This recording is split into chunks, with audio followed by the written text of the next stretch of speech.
பிரியமான அன்பு சகோதர சகோதரிகளே, ஆண்டவராகிய இயேசு கிறிஸ்து நாமத்தாலே நன்றிகளும் சோத்திரங்களும் ஏறெடுக்கிறோம். கர்த்தர் உங்களை அலுவலாமல் ஆசீர்வதித்து உதவி செய்வார் என்று நான் விசுவாசிக்கிறேன். நிறைய விஷயத்தை படிக்கப்படும்போது ஒரு வித்தியாசம் இருக்கு இல்லையா? தேவன் நமக்கு கொடுக்குற காரியங்கள் எல்லாம் கொஞ்சம் நல்லாயிருக்கும். அதை நம்ம சரியாக பகிர்ந்து கொள்ள போகிறோமா என்று கேட்டால் அது ரெண்டாவது முறை பேசக்கூடிய ஒரு சூழ்நிலையாக ஏற்பட்டது. அது ஒன்றே கிடையாது. மத்திய 27ஆம் அதிகாரத்துக்கு 24ஆம் வசனத்தை சொல்லிட்டேன். வேறு ஒன்றும் கிடையாது. வார்த்தையானது எல்லாம் சரியாக தான் இருக்கும். அது மாற்றி சொல்லப்படும் போது ஒருவேளை சத்தியத்தை அறிந்தவர்கள் என்ன சொல்லுவாங்க, வெளியே சொல்ல மாட்டாங்க. என்ன மாற்றி பேசி கொண்டிருக்காரா ஐயான்னு சொல்லுவாங்க. சிலர் அதை கூட கேட்க மாட்டாங்க, இருக்குதா இல்லையான்னு. ஏன்னா வேதத்தை ரொம்ப எடுக்க மாட்டாங்க. நல்ல ஒரு பிரசங்கி தான் எல்லாருமே. இந்த பிரசங்கியை கொடுத்து ரொம்ப எனக்கு பிடிச்சது என்னன்னு சொன்னால், சில ஆண்டுகளுக்கு முன்பாக பெரிய ஒரு ஊழியம் சென்னையில். அந்த ஊழியத்தை பார்த்தீங்கன்னா, இந்த சுற்றி இருக்கிற கிராமங்கள் பார்த்தீங்கன்னா, இந்த சைடில் செங்கல்பட்டு வரைக்கும், இந்த பக்கம் காஞ்சிபுரம், இந்த பக்கம் பொன்னை வரைக்கும், அப்படி 4 திசையில் இருக்கிற இடத்துக்கு இது பார்த்தீங்கன்னா இதெல்லாமே 100 கிலோமீட்டருக்குள்ளே அடங்குறது சென்னை கணக்கில். இந்த கிராமங்களில் சென்னையிலேருந்து பெரம்பூர் பகுதியில் ஸ்டார்ட் ஆகும். பெரம்பூருக்கு இந்த பக்கம் ரயில்வே ஸ்டேஷனுக்கு அந்த பக்கத்தில் இருக்கிற ஒரு குரூப் இருக்கும். வில்லிவாக்கத்துலேருந்து ஒரு குரூப்பு சேரும். இப்படி அங்கங்கே இருப்பாங்க வாலிப பிள்ளைகள் எல்லாருமே. இந்த வாலிப பிள்ளைகளுக்கு இப்போ திருமணமாகி அந்த பிள்ளைகள் போல் அவங்க பிள்ளைகளோ மகளோ பிறந்து இன்றைக்கி ஒரு பிள்ளைகள் பெரிய பிள்ளையாக ஒரு அழுக்கு ஆகிட்டாங்க. ஒரு தாயார் கூட இறந்துட்டாங்க. அந்த தாயார் ரொம்ப ஊழியத்துக்கு உதவியாக இருப்பாங்க. சாப்பாடு சேர்ந்து வைத்து கொண்டு போவாங்க. அந்தமாரி பிள்ளைகள் நிறைய ஊழியங்கள் சென்னை பட்டணத்துலேருந்து வாலிபர்கள் நிறைய எழும்புவாங்க. அது என்னன்னா, இதை ஜாக்கிரதை இட்டுன்னு அது ரொம்ப கஷ்டம். மாமிசத்தினுடைய இச்சை முன்பாக நிற்கும் இல்லையா? அப்படிப்பட்ட காரியங்கள் கேட்டால் ஒரு 20 வருஷத்துக்கு முன்னாடி சொல்கிறேன். அவ்வளோ ஊழியங்கள் ஃபஸ்ட் கிளாஸாக இருக்கும். பயங்கர எதிர்ப்புகள் இருந்தாலும் ஊழியங்களுக்கு ஜனம் அப்படி வண்டி நிரம்பி தான் இருக்கும். அப்படி ஊழியம் செய்து வந்த காலங்கள்லேருந்து ஊழியம் செய்து வர எத்தனையோ பேர் வருவாங்க. எங்களோட இணையப்பட்ட ஊழியம் செய்தவங்க இப்போ அவங்க சபையாக போயிட்டாங்க, அவங்களுடைய விசுவாசத்தின்படி போயிட்டாங்க. இந்த வாலிப பிள்ளைகள்லாம் பார்த்தீங்கன்னா நல்ல ஒரு திருமணம் செய்து கர்த்தர் அவங்களை உயர்த்தி கொண்டுக்கிற காலம்தான். ஒரு சிலர் அவங்கள நான் டிஸ்டர்ப் பண்ணுறது கிடையாது. ஏன் டிஸ்டர்ப் பண்ணுறது கிடையாதுன்னா, ஒரு காலகட்டத்தில் ரொம்ப மூவிங்கில் இருந்தோம் இல்லையா? இந்த வருஷத்தில் நிறைய யாரையுமே மூவ் பண்ணுறதை விட்டுட்டேன். ஏன் விட்டுட்டேன்னு சொன்னால், அவங்க ஒரு ஊழியத்துக்கு போகிறாங்க, ஒரு சபைக்கு போகிறாங்க இல்லையா? அவங்கள நான் கஷ்டப்படுறதும் விரும்பலை, அவங்கக்கிட்ட நான் பேசுறதும் விரும்பலை. ஏன்னா கடவுள் என்ன சொல்கிறோ அதன்படி செய்தால் தான் அவர் என்ன சொல்கிறோ அதன்படி செய்யன்னு இருக்கும் இல்லையா? யோவான் புத்தகத்தில் 2ஆம் அதிகாரம் 5ஆம் வசனம் படித்து பாருங்கள். ஒரு திருமணத்துக்கு போவாங்க. அந்த திருமணத்தில் பகிர்ந்து கொள்ளும் போது அங்கே திராட்சை ரசம் குறைப்பட்டிருக்கும். அந்த தாய் இடத்துல கேட்கும்போது, தாய் தன் மகன் எடுத்து சொல்லும்போது, ஆண்டவர் ஒன்றும் அந்த வேலை வரலன்னு சொல்லுவார். இருந்தாலும் அவர் என்ன சொல்லுகிறோ அதன்படி செய்யன்னு இருக்கும் சில வார்த்தைகள். அப்போ கடவுள் நம்ம என்ன சொல்கிறோம் அதன்படி செய்தால் தான் இந்த ஊழியத்தை செய்ய முடியும். மனிதனுடைய மனநிலைமைகள் நமக்கு புரியும் இல்லையா? ஒரு குறிப்பிட்ட காரியத்தில் எல்லாத்தையும் பார்த்து விட்டுட்டேன். அதை நான் குற்றப்படுத்துன்னு சொல்ல முடியாது, நல்லதுன்னு சொல்ல முடியாது. அப்போ நம்முடைய சூழ்நிலை என்னன்றது தான் பார்க்கணும். அந்த ஊழியத்தை வளர்ச்சி அடையன்னு சொன்னால் ஊழியங்கள் பெருகிக் கொள்வது தான் என்னுடைய வேலையை. பலரும் வந்தாங்க என்னுடைய இணையப்பட்டவங்களாம் இன்றைக்கி ஓரளவுக்கு மாறி அவங்க பெரிய லெவலில் கடவுள் உழைத்திருக்கிறாரு. அவங்க பேச விரும்பல, நம்ம அதுக்கிட்டே போகல. அப்போ இந்த ஊழியம்னா என்ன? இன்றைக்கி ஏன் ஊழியத்துக்கு ரொம்ப யோசிக்கிறாங்க ஜனங்கன்னா, ஒரு பயம். பயந்த காரியம் தானே நேரிடும். யோபு புத்தகத்தில் 3ஆம் அதிகாரம் 25 பயந்த காரியம் நேரிடும். பயப்படக்கூடாது ஊழியத்தில். இந்த ஊழியத்தை கடந்து கொள்ளுகிற பாதைகள் நல்லா இருக்கணும். இந்த காலத்தில் பார்த்தீங்கன்னா வாலிப பிள்ளைங்க தான் எல்லாருமே. அந்த வாலிப பருவ காலத்தை முழுமையாக தேவனுக்கு அர்ப்பணித்து கொடுத்து செய்த ஊழியங்கள். இன்றைக்கி பிள்ளைங்க நல்லா படிச்சிருக்கிறாங்க, தேவன் உயர்ந்திருக்கிறாரு, நல்லா உயர்ந்தெடுத்திருக்கிறாங்க. ஒரு சிலர் எங்கே இருக்கிறாங்கன்னே தெரியாது. ஆனாலும் ஏதோ ஒரு விஷயத்தில் சூழ்நிலை கேட்கப்படும் போது குற்றப்படுத்துகிற மாதிரி ஆகிடும் இல்லையா? சிலர்லாம் சில கேள்வியெல்லாம் கேட்டோம்னா அவங்களுக்கு கஷ்டமாயிடும். அப்படிப்பட்ட விலகி கொள்ளும் போது நான் அதை பற்றி வருத்தப்படுறது கிடையாது. ஏன்னா கேட்க வேண்டியது என் வேலை. காது உள்ளவன் கேட்க கடவான்னு என்ற சொல்லுவார். பேச வேண்டியது என் வேலை, கேட்க வேண்டியது அவங்க வேலை. அப்போது ஊழியத்தில் எப்படி இருக்கணும்னா, ரொம்ப முன்மாதிரியாக இருந்தமா கர்த்தர் நம்மளை ஆசீர்வதித்து நடத்துவார். சகே என்ற ஒரு மனிதன் அவர் பயணிக்கப்படும் போது பார்க்க வந்த மனிதனை கூப்பிட்டு ரட்சிப்பு கொடுக்குறார். ஆண்டவருடைய காலங்களை குறித்து சுவிசேஷ ஆதி அப்போஸ்தலர் புத்தகத்தை கொஞ்சம் படித்தேன் என்று சொன்னால் இன்னைக்கு பண்ணுற சுவிசேஷகர் அத்தனை பேருமே நிதானமாக நின்று சுவிசேஷம் அறிவிப்பாங்க. இப்போலாம் எப்படி தான் ஊழியம் சொல்ல ஒரு வார்த்தைக்கு சொன்னால் அடுத்த வார்த்தைக்கு பதில் கொடுக்குற அளவுக்கு ஆயிட்டாங்க. ஏன்னு சொன்னால் அவங்க சைட்லேருந்து யோசிக்கிறது மட்டும் நினைக்கிறாங்களே தவிர மற்றவங்களை கொடுத்து யோசிப்பதை யாரும் நினைக்கிறது கிடையாது. அப்போது அந்த ஊழியத்தின் பாதைகள் எப்படி இருக்குதுன்றதை பார்த்து ஆதி அப்போஸ்தலர் புத்தகத்தில் 7ஆம் அதிகாரத்தை கொஞ்சம் படித்து பார்க்கணும். சேவாக்கு என்ற ஒரு மனிதன் சுவிசேஷம் அறிவிக்கப்படும் போது சவுல் என்ற மனிதன் வாலிப பருவத்தில் இருக்க அந்த மனிதனை கடினமான கஷ்டப்பட்டு பாதத்தில் விழ வைத்து கல்லெறிந்து மாண்டு போகும்படியாக செய்கிறான். அப்படிப்பட்ட சூழ்நிலையில் நெருக்கடியிலும் ஊழியம் செய்யக்கூடிய ஒரு சூழ்நிலை ஏற்பட்டு மரணத்துக்கு ஏதாவது வரும்போது அவனை மன்னியும் என்று ஆண்டவர்கிட்ட மன்றாடுவான். அப்போஸ்தலர் 7ஆம் அதிகாரம் 60ஆம் வசனம் படிச்சு பாருங்க. ஆண்டவர்கிட்ட மன்றாடுகிறான். மரணத்துக்கு ஏதாவது அர்ப்பணிக்க ஒரு வினாடிக்கு முன்னாடி சொல்றான் இவர்களை மன்னியும் என்று. சேவாக்கு போல இன்னைக்கு ஊழியக்காரர் இருக்காங்களான்னு கேட்டால் கிடையாதுங்க.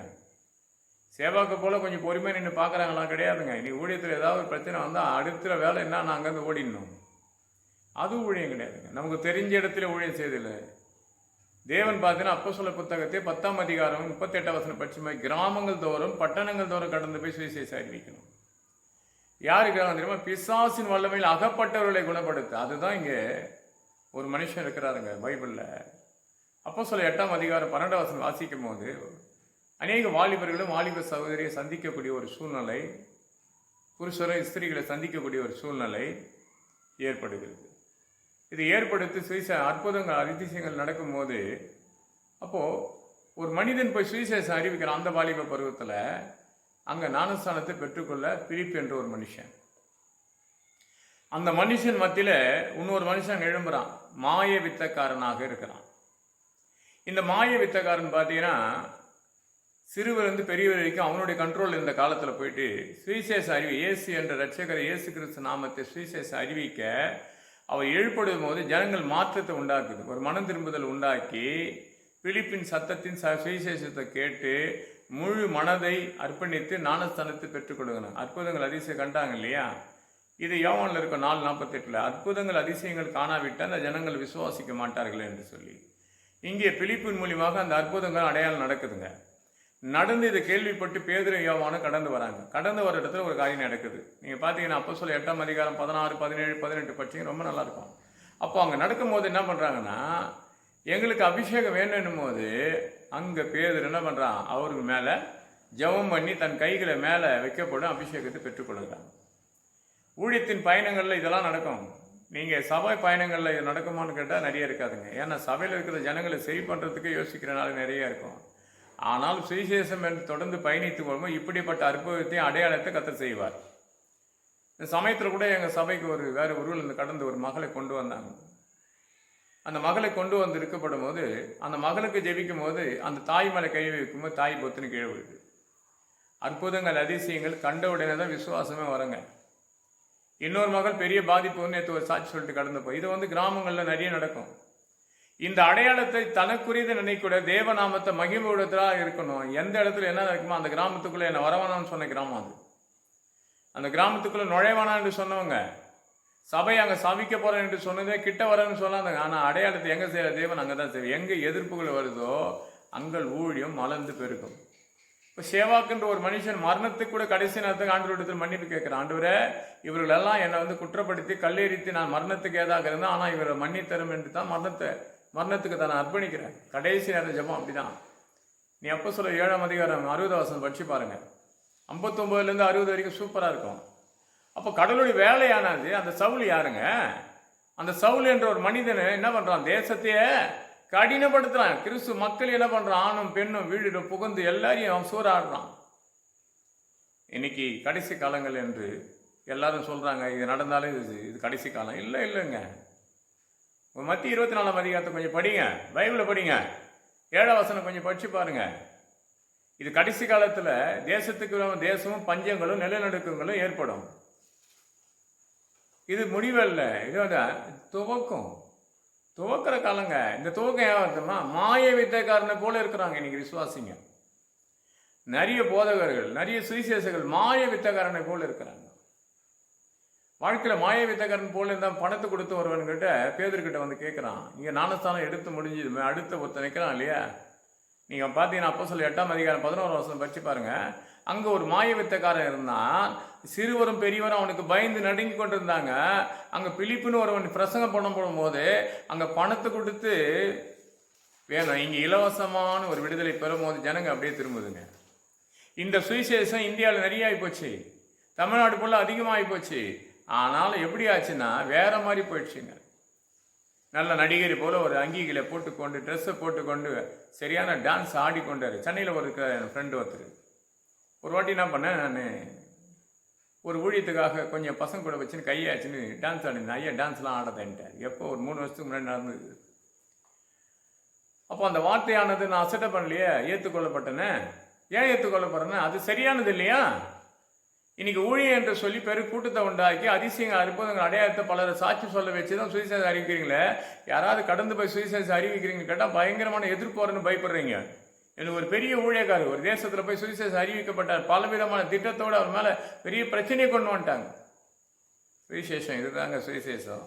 பிரச்சனைகள் மத்தியில் அதிசயங்கள் அடையாளத்தை கத்த செய்ய வல்லவராக இருக்கிறார். ஏனால் யோவான் 4:48 படி அற்புதங்கள் அதிசயங்கள் காணாவிட்டால் இந்த ஜனங்கள் விசுவாசிக்க மாட்டாங்க.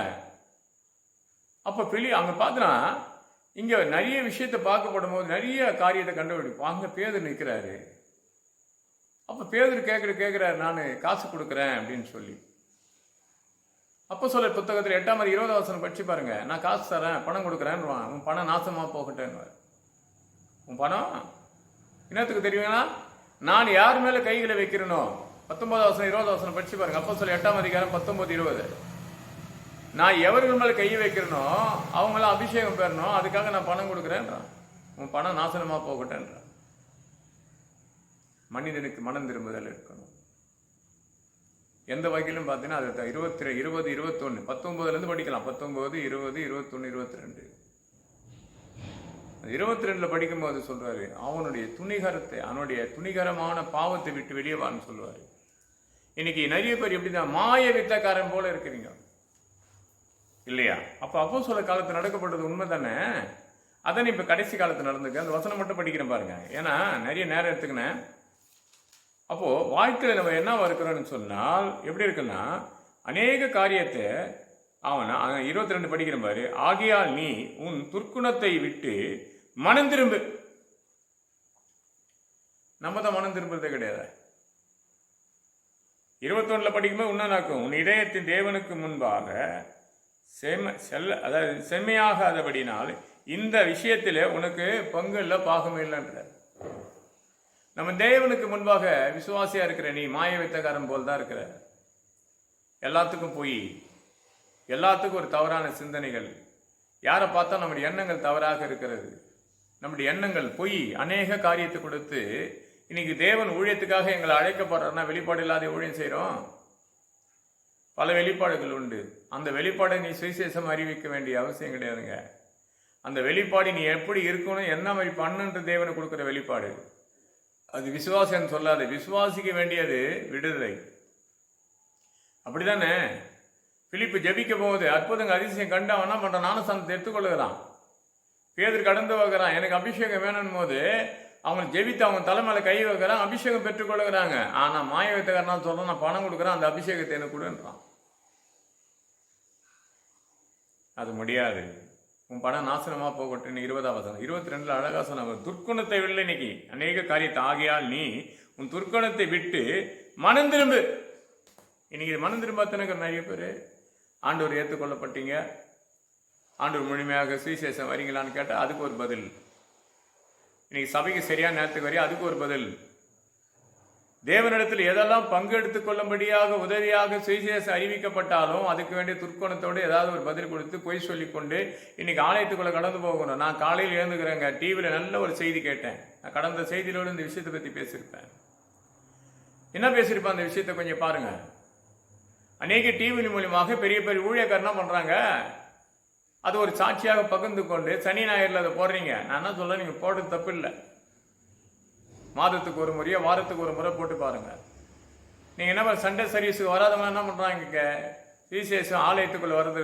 நான் டிவி மூலியமா கேட்டுங்க, ஒரு முக்கியமான ஒரு வேலைக்கு நான் கடந்து போறேன், அந்த சத்தியம் தானே அங்கேயே சொல்றேன். இல்லைங்க, பார்க்குற அன்பு சகோதரியா இருக்கலாம், சகோதரனாக இது வரைக்கும் நீ அப்படிதான் இருக்கலாம்.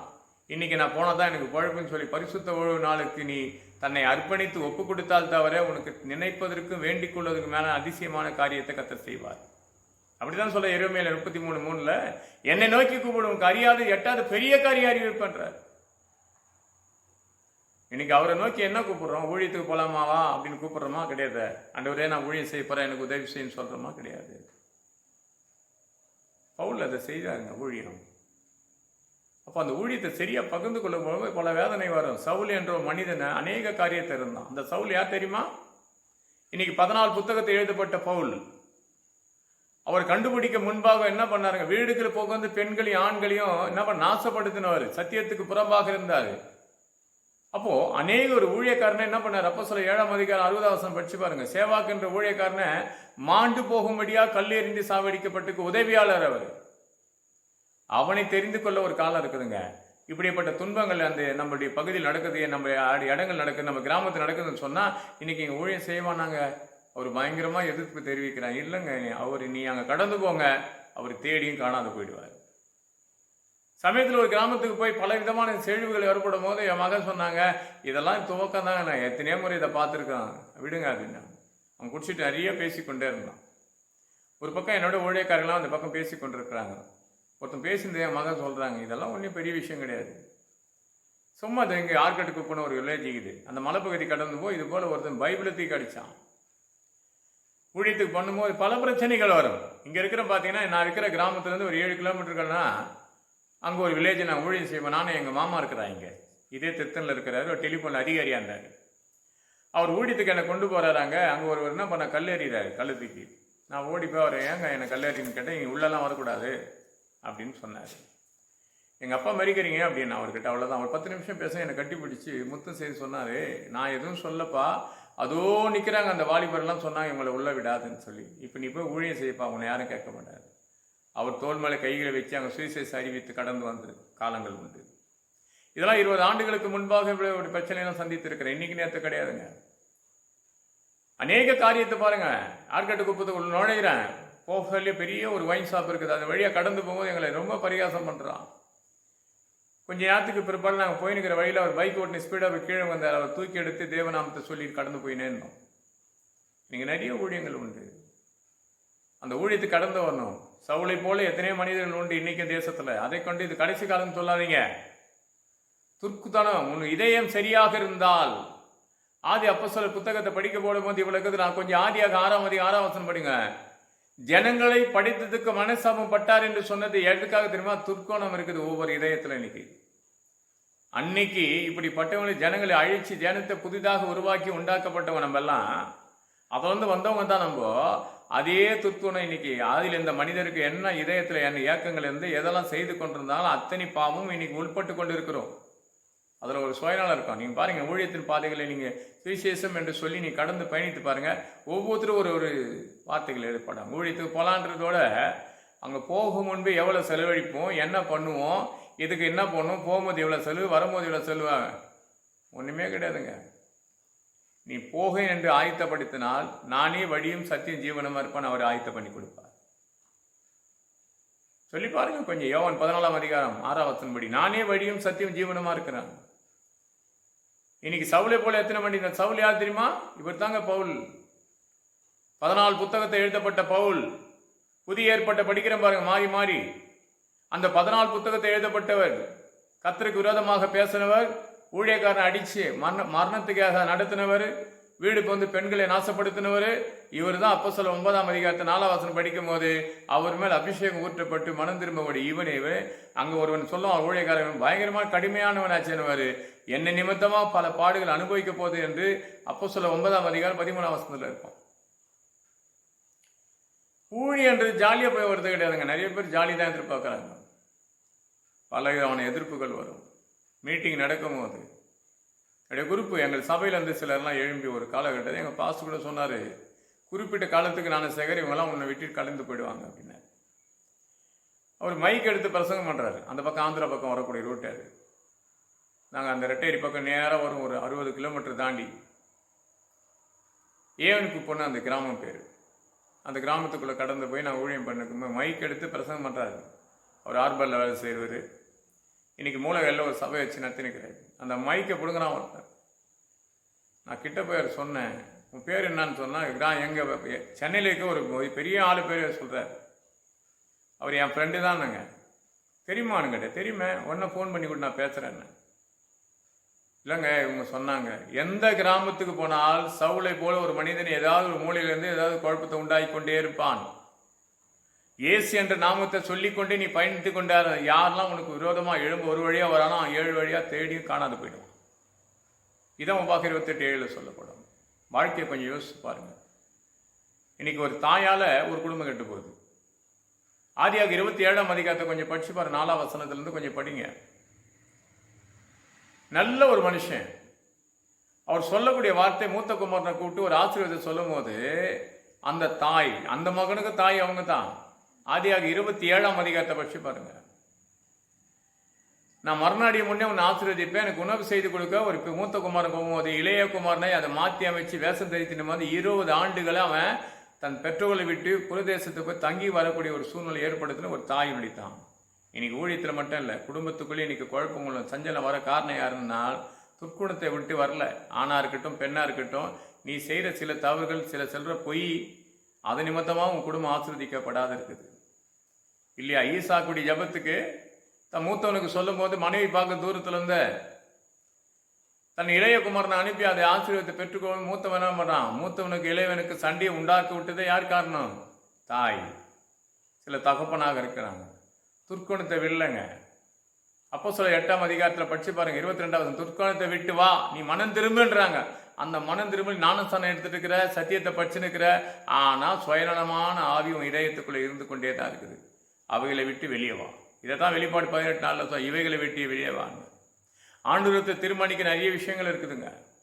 சில குழப்பத்துக்கு குடும்பத்தில் எழுப்புற காரணம், இந்த கடன் தொல்லைக்கு காரணம் யாரு? இதுக்கெல்லாம் காரணக்கர்த்தா யாரு? உன்னுடைய பொய், உன்னுடைய துர்க்குணம். இவைகளெல்லாம் விட்டு நீ வெளியே வந்தால் தான் உன் குடும்பம் அலுவலாமல் ஆசீர்வதிக்கும். சிலர்லாம் பார்த்தா பொய் சொல்றதுக்கு கவலையே பட மாட்டாங்க, தன்னை பெருமையப்படுத்திக் கொள்வாங்க. சில வருமானம் வந்த பெருமை அதிகமாக போய்கொண்டே இருக்கும். கர்த்தரை எதிர்த்து நிற்பார்.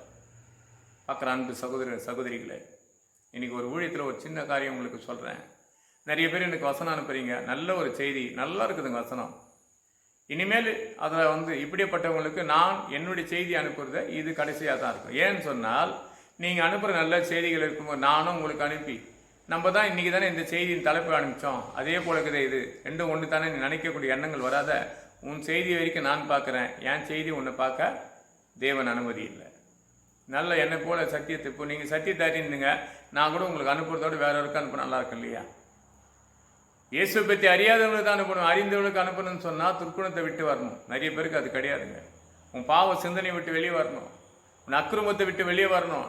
நானும் இயேசு கிறிஸ்து முழுமையாக எடுத்துக்கொள்ளப்பட்டேன், ஞானஸ்தானம் எடுத்துக்கொள்ளப்பட்டேன், ஆனால் அத்தனை தப்பு நான் ஒரு வேலை பண்ணிக்கொண்டே இருப்பேன்னு சொன்னால் அவைகளை விட்டு வெளியே, உன் பெருமையை விட்டு வெளியே வா. மற்றவங்களை கொடுத்து எப்பயுமே குற்றப்படுத்தி கொண்டே இருப்போம், அந்த எண்ணத்தை விட்டு வெளியே வா. தேவன் அப்படியே வெளியே வந்தால் அழிவில்லாமல் ஆசீர்வதித்து உன்னை பெருகவே பெருக செய்வார். பார்க்குற அன்பு சகோதரியாக இருக்கலாம், சகோதரியாக இருக்கலாம், உங்கள் ஊழியத்துக்கு போங்க, உங்கள் சபையை சார்ந்து ஊழியம் செய்யுங்க. நீ எந்த சபையை சார்ந்ததுதான் எனக்கு தெரியாது. பிள்ளைகள் சபையை சேர்ந்து போவாதான், பிள்ளைகளை கூப்பிட்டு பேசுங்க. நம்ம ஒரு கிராமத்துக்கு ஊழியத்துக்கு போகலாமா, நம்ம போகலாம், நம்ம ஒரு மணமாக கூடலாம், இந்த மாதம் தீர்மானிக்கலாம், இதுக்கெல்லாம் தேவையான காசை சந்திக்கலாம், நம்ம அந்த செலவு முழுமையாக நாங்கள் நம்மெல்லாம் சேர்ந்து எடுத்துக்கொள்ளலாம், அந்த ஊழியத்துக்கு போய் அந்த வாகன செலவுக்கு நம்ம பார்த்துக்கொள்ளலான்னு சொல்லி தீர்மானம் பண்ணி அந்த ஊழியரோட இல்லை போதகரோ இல்லை ஐயரோ யாரோ ஒருத்தர் இட்டுன்னு போய் வச்சு ஜெபிசம் பண்ணி வந்து பாருங்கள், உங்கள் குடும்பம் 1000 மடங்கு ஆசீர்வதித்து பெருக செய்யும். இன்னைக்கு சென்னையிலேருந்து ஒரு சகோதரி என்கிட்ட பேசினாங்க. அவங்க சொன்னாங்க, ஐயா நீங்கள் சில நாட்கள் முன்னே ஒரு செய்தி அனுப்புனீங்க அப்படின்னா. என்ன செய்திமான்னு? வாசல்படி ரத்தம் பூசக்கூடிய செய்தியை கொடுத்து, ஆமாம்மா யாத்திராக 12ஆம் அதிகாரத்தில் சொல்லியிருப்பேன், 31ஆம் வசனத்தில் சங்காக தூதம் வர போடும்போது ரத்தத்தை பார்த்து அவர் கடந்து பயணிப்பார். அன்னிலேருந்து இந்த நாள் வரைக்கும் நான் பூசிக்கொண்டு தான் இருக்கிறேன். தண்ணியை ஜெபிச்சு அங்கே தெளிப்பேன், வேதத்தை படித்து நான் தூங்குவேன், நல்லா தூங்குறேன், இப்போ நிம்மதியாக இருக்குது. வாசல் பள்ளி ஏதோ ஒரு குழப்பங்கிற மாதிரி இருந்தது, இப்போ அதெல்லாம் கிடையாது. இதுதாங்க சத்தியம். சத்தியத்தை மட்டும் கேளுங்க, சுவிசேஷத்தை மட்டும் கேளுங்க. சத்தியத்தை அறிந்தால் சத்தியம் ஒன்று விடுதலையாக்கும். நீங்கள் டான்ஸ் போடுற மாதிரி இப்போ என்ன பண்ணுற, நல்லா ட்ரெஸ் பண்ணிக்கின்னு வாலிபர்லாம் ஆட வச்சு சுவிசேஷமே இல்லாத இன்னைக்கு செம ஆராதனை பண்ணார், அது ரொம்ப பிடிச்சது. அது கிடையாதுங்க. தேவனை தூக்கி கைகள் 20 30 மத்தியில் தேவன் அசைவாடுவார். அப்போஸ்தலர் புத்தகத்தை கொஞ்சம் படிங்க. ரொம்ப நல்லா இருக்கும். மத்திய 18:19 20 படிங்க. இருவர் மூவர் மத்தியில் அசைவாடும்ன்றாரு. நீ இருவராக இருக்கலாம், மூவராக 20 பேரா இருக்கலாம். உங்கள் மத்தியில் தேவன் அசைவாடும் என்று சொன்னால் உன் ஆவி ஆத்மா சரீரத்தை அர்ப்பணித்து ஒப்புக்கொடு. கர்த்தரை நோக்கி நீ ஊழியம் செய். உன் ஊழியத்துக்கு ஒரு பலனுள்ளதாக இருக்கு. அதுதான் சொல்ற யோவான் 12:26 எனக்கு ஒரு ஊழிய சதா பிதா அவனை கனப்படுத்த வரான். நான் கனமா இருக்கிறேன். இந்த பலவீனத்தோட என்னை பலப்படுத்த கிறிஸ்துனால் எல்லாம் செய்ய பலம் உண்டு. எனக்கு சில நாளில் கொடுத்த செய்தி தான் ஒரு ஐயா அன்னைக்கு கூட அனுப்பிச்சார். இங்கே தான் திருத்தணில் இருக்கிறாரு. 2 Corinthians 12:9 என் கிருபை உமக்கு போதும், பலவீனத்தை நான் பலமா இருப்பேன். இன்னைக்கு நேற்று இல்லைங்க, இன்னைக்கு நேற்று கிடையாதுங்க. 28 வருஷத்துக்கு முன்னாடி முதல் கொடுத்த செய்தியை தான் அது தேங்க்ஸ் பண்ணி அனுப்பிச்சா அவர். அதுக்கப்புறம் அவர் பார்த்தீங்கன்னா அதுக்கப்புறம் சினிமா பாட்டெலாம் போட்டிருந்தார். இனிமேல் அந்த செய்தி அவருக்கு போகும். கண்டிப்பாக இனிமேல் போட மாட்டேன்னு நான் விசுவாசிக்கிறேன். கர்த்தர் இந்த வார்த்தைகளை ஆசீர்வதிப்பார். ஜெபம் பண்ணலாமா? என் அன்பால் நேசிக்க நல்ல பிதாவே, உன் கிருபைக்காக ஸ்தோத்திரிக்கிறோம், வல்லமைக்காக துதிக்கிறோம். சகல இதயம் திறக்கப்படட்டும், நாமம் மகிழப்படட்டும். பெரிய இயேசுவின் பிதா. ஆமென், ஆமென்.